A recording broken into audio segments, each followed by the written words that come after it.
Right, so we're now walking along Stokes Croft on the way to where the police are suggesting that we should be sending all the alcoholics, and I'm with Alan Goddard of the Wild Goose, and perhaps we might have a little chat about what he thinks.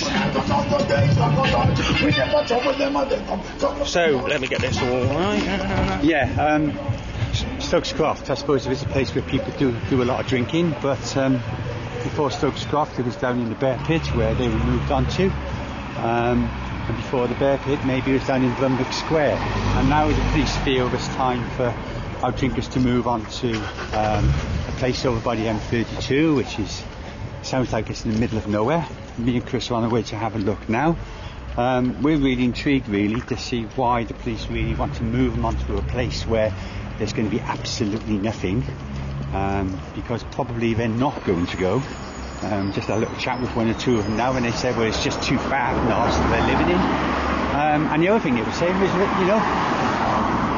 some of us want to give up our addiction, but the support is not there for them. So have to wait and see. So obviously Turbo Island has been a place for street drinkers since time immemorial, and what it seems to me has been the catalyst for this suggestion from the police is that we've put a bench there with the idea of making the area more friendly and more welcoming. Now, I'll just put this to you, Alan. It seems to me that whether the bench is there or not, there will be street drinkers if there is no alternative place for them. Do you think the police are just really worried about the visual aspect? I think it's a difficult one, because I think at the end of the day, I think it's a fantastic idea of having a bench there. In fact, I think there should be 2 or 3 benches there, because possibly that does highlight the alcohol problem that we've actually got in Bristol. I don't believe the police are in a very difficult position because they're very overstretched. I'm sure their resources could be better used. At the end of the day, I said the community would benefit from these benches. Having benches in Stokes Croft is no different to having benches down in the Bear Pit or any of the other parks in Bristol. I think it's a fantastic opportunity for the local residents to sit down, have their lunch, have a game of chess, chat to one another. At the moment, yes, mainly it's used by the drinkers, but if they weren't using the bench, then they'd be sat on the wall. Yeah, I think that's a fair comment. And what I've particularly noticed, and which I regard to be a very positive thing, is that the bench provides a forum for interaction between street drinkers and members of the public who aren't street drinkers, if you see what I mean. And one of the things it seems to me is people with addictions are excluded from society, and we tend to not interact with them. They live in their own private world. Is that a fair comment? I think that's a very fair comment. I think remembering when I was homeless many years ago, I can remember people just looking the other way, and maybe I did come over a little intimidating when you're standing on the street. So I think by standing on the street or sitting on the wall, you're much closer to pedestrians, and people who want to talk to you will actually go up onto the grass and sit down and have a good chat. And it's surprising how many people actually do that. I think the one thing that was really, really important about this is about actually the community itself. What do the community really want? And I believe the community would like to see the back of some of the off licences which in Stokes Croft there's just too many of them. For people who like to drink sensibly, I think fantastic. But that is the other thing which is drawing the drinkers to Stokes Croft, because the drink is cheap and they sell rubbish there basically. Well,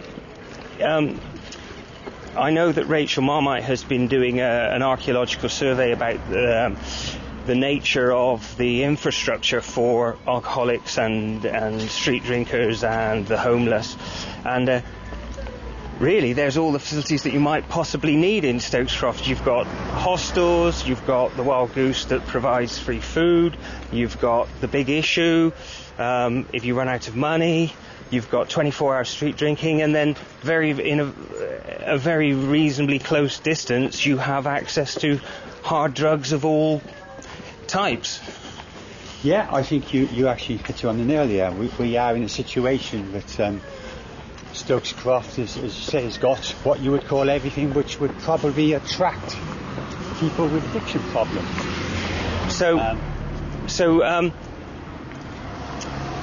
This is a situation that has been going on for as long as I can remember, certainly 30 years, possibly longer.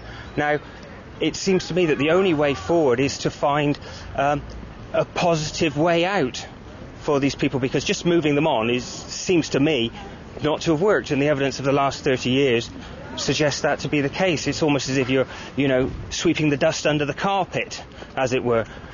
So, wet houses is as a positive solution? I think wet houses, wet centres, I think mainly is the only solution. Okay, could you explain what a wet house or a wet centre is? Okay, a wet centre, first of all, is a place where you can go normally by some sort of appointment, but in many ways we feel it should be an open place where people just turn up, because they're in such chaotic lives. So they can just turn up, have a drink. That's not to say get drunk, but have a drink. Take up support there. Show the individuals what options they've got if they want to try and give up their drinking. I think all this is a person-centred approach. This is about the client, so the client saying when they want to give up. This is not about, say for Bristol, saying now it's the time.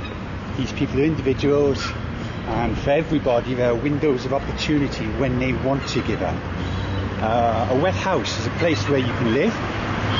And basically that's where I came from many years ago. I was an alcoholic for over 22 years. Found myself homeless for 10 months. Moved into a wet house in Cardiff. And I was in that wet house about 3 months. But with good support, good understanding, a good key worker got me into rehab, and I've now been clean and sober 9 years. Okay. During all this interview, we've been walking towards where the police are suggesting. We're now just approaching the M32. We're by the House of Fraser.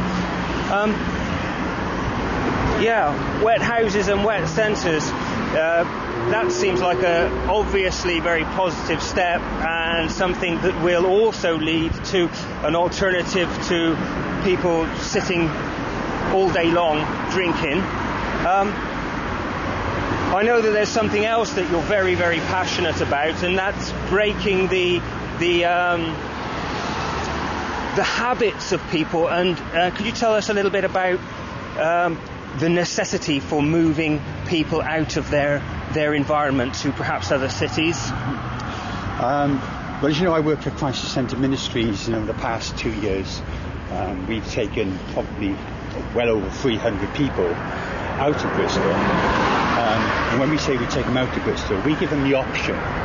We say to you, okay, what sort of rehab would you like? What sort of areas you would like to go? And we do our best where possible to support that person to all the assessments. So if they pick a place in Plymouth, pick a place in Swindon, Gloucester, then we take the assessments.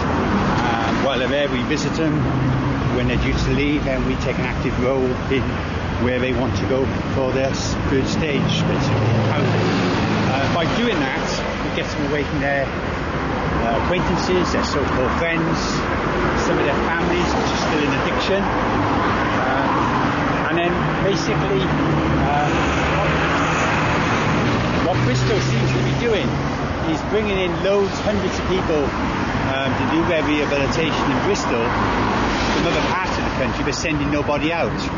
So Bristol is getting a huge bucket of addicts every single year from other parts of the country, and we send nobody away.